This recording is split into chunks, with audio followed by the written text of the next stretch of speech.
There's no feeling more intense than starting over. No. If you deleted your homework the day before it was due, as I have, or if you left your wallet at home and you have to go back after spending an hour in the commute. If you won some money at the casino and then put all your winnings on red but it came up black. If you got your best shirt dry cleaned before a wedding and then immediately dropped food on it. If you won an argument with a friend and then later discovered that they just returned to their original view. Starting over is harder than starting up. If you're not ready for that, like if you've already had a bad day, then what you're about to go through might be too much. Feel free to go away and come back. I'll be here. Alright, thanks for coming with me on this trip. I'll understand if you have to take a break at any point.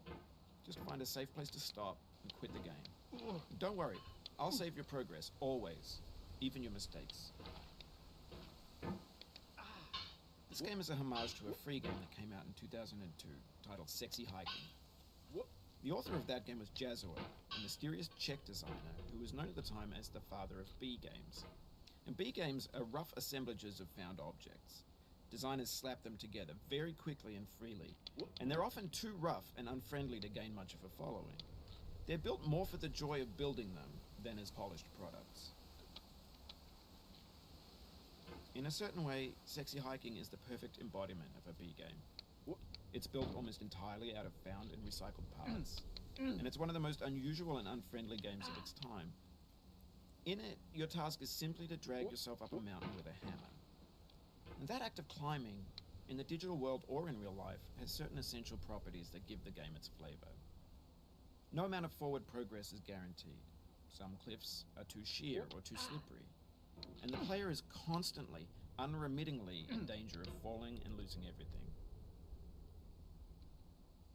Anyway, when you start Sexy Hiking, you're standing next to this dead tree that blocks the way to the entire rest of the game. It might take you an hour to get over that tree, and a lot of people never got past it.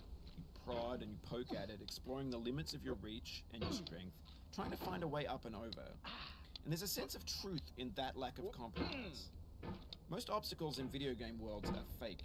You can be completely confident in your ability to get through them once you have the correct method or the correct equipment or just by spending enough time.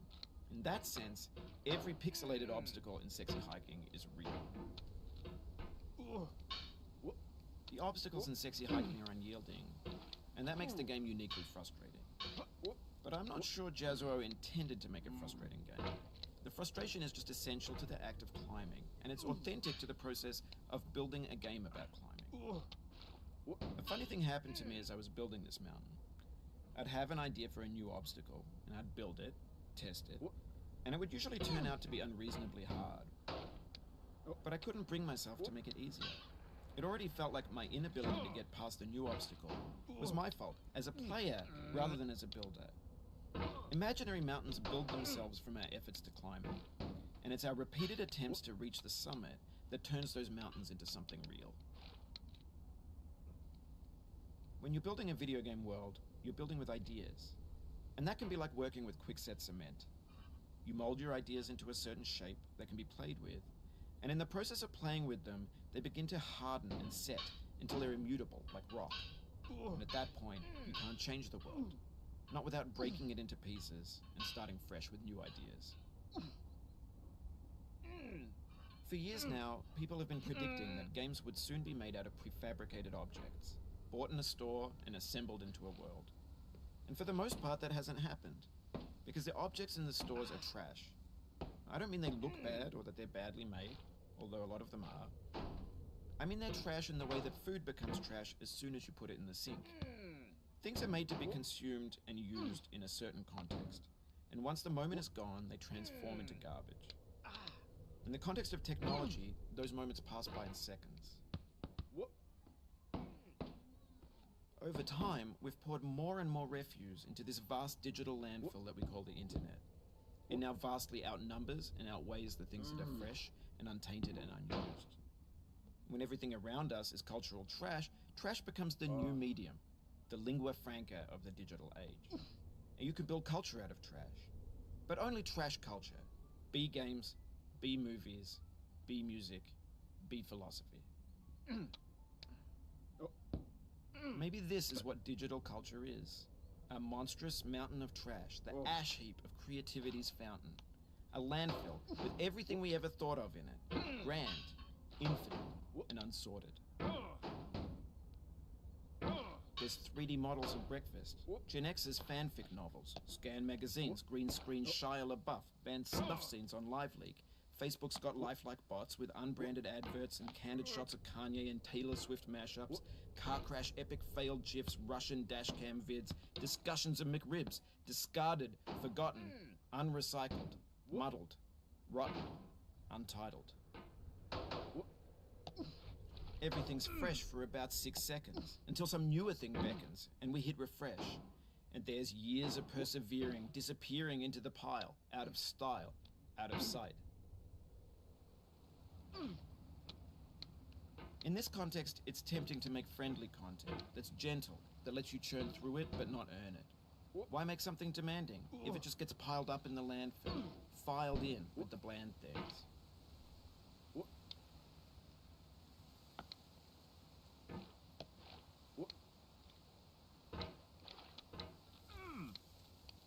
Oh, you just lost a lot of progress. That's a deep frustration, a real punch in the gut.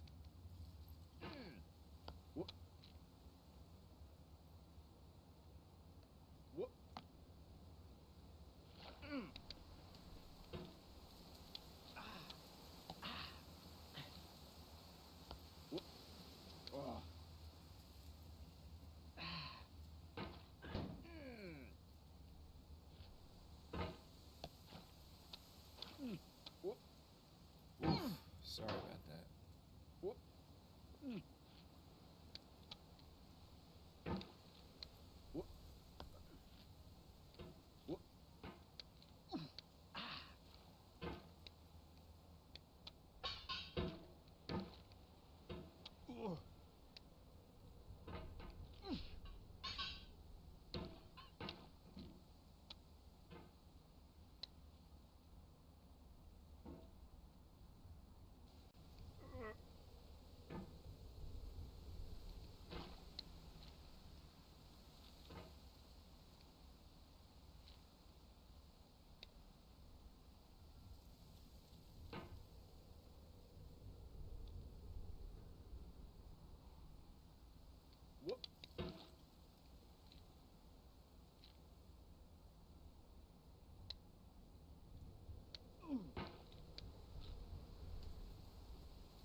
happen again. Keep on trying. Don't let it get to you.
This thing that we call failure is not the falling down, but the staying down.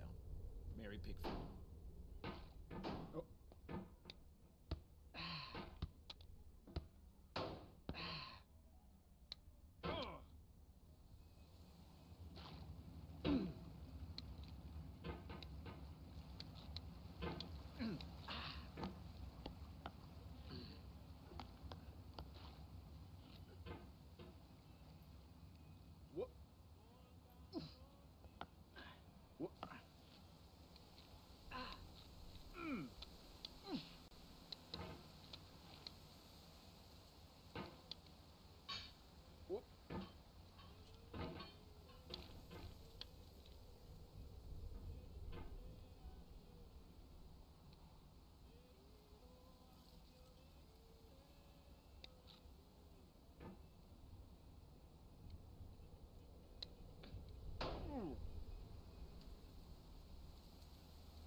The soul would have no rainbow, had the eyes no tears.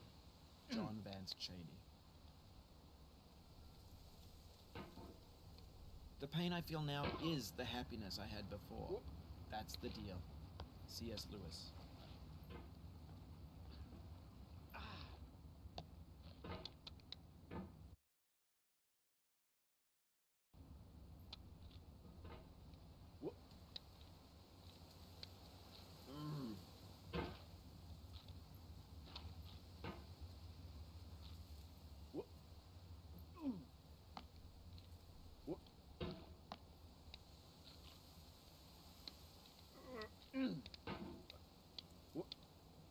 I feel within me a peace above all earthly dignities, a still and quiet conscience. William Shakespeare.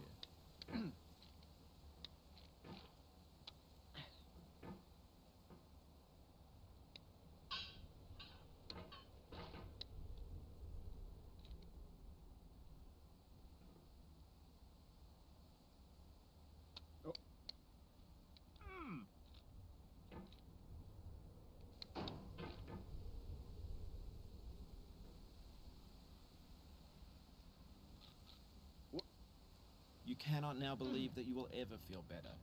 But this is not true. You're sure to be happy again. And knowing this, truly believing it, will make you less miserable now. Abraham Lincoln.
Do not stand at my grave and cry.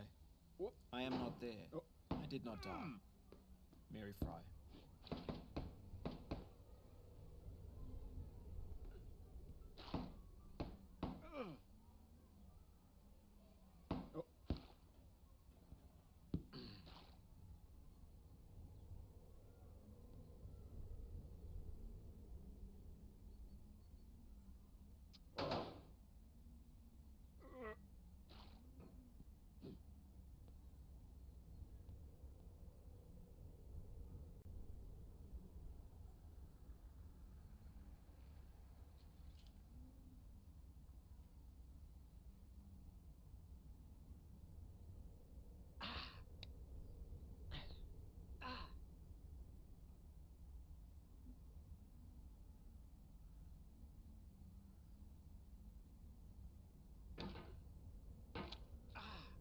To live is to suffer.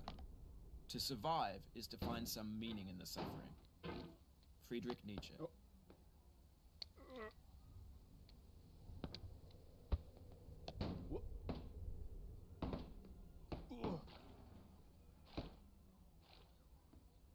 Life is a mosaic of pleasure and pain.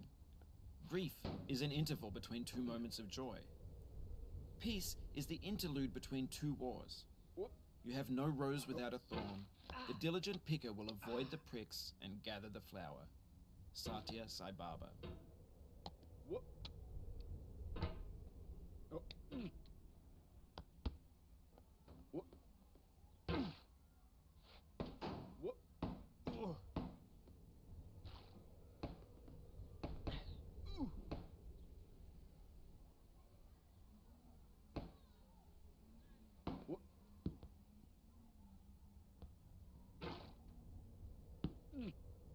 Oh no.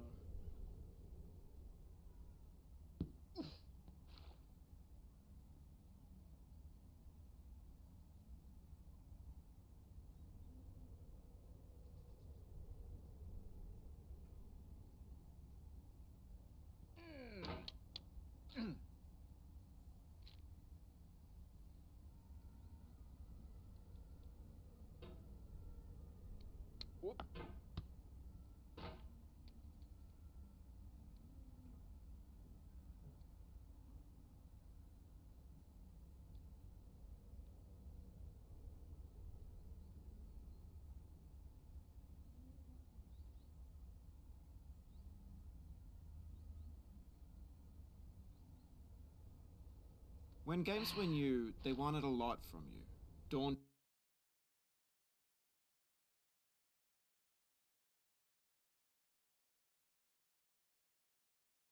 you, taunting you, resetting and delaying you. Players played stoically. Now everyone's turned off by that. They want to burn through it quickly, a quick fix for the fickle, some tricks for the clicks of the feckless. But that's not you, you're an acrobat. You could swallow a baseball bat. Now I know, most likely you're watching this on YouTube or Twitch, while some dude with 10 million views does it for you, like a baby bird being fed chewed up food. That's culture too.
Sorrow is my own yard. where the new grass flames as it has flamed often before, but not with the cold fire that closes round me this year. William Carlos Williams. No.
No.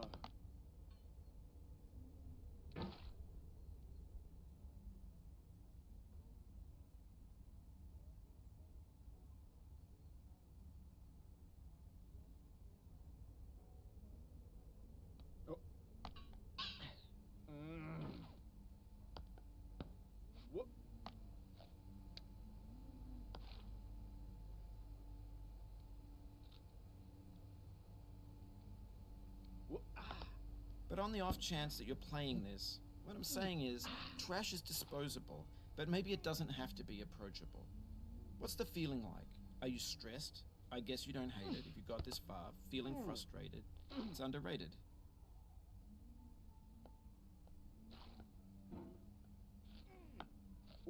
Of all sad words of tongue or pen, the saddest are these. It might have been. John Greenleaf Whittier.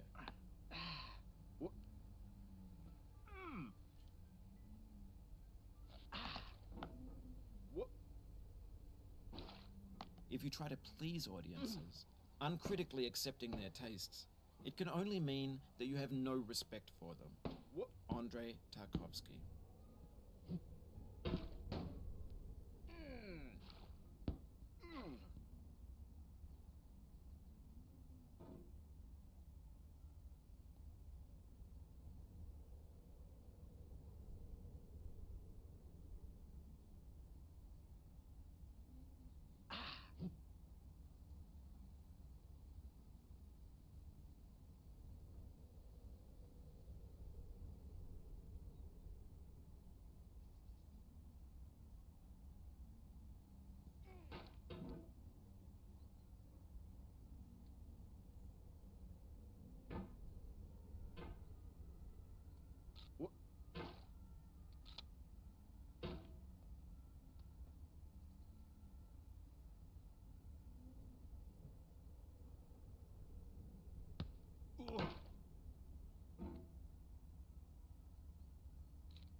Mm.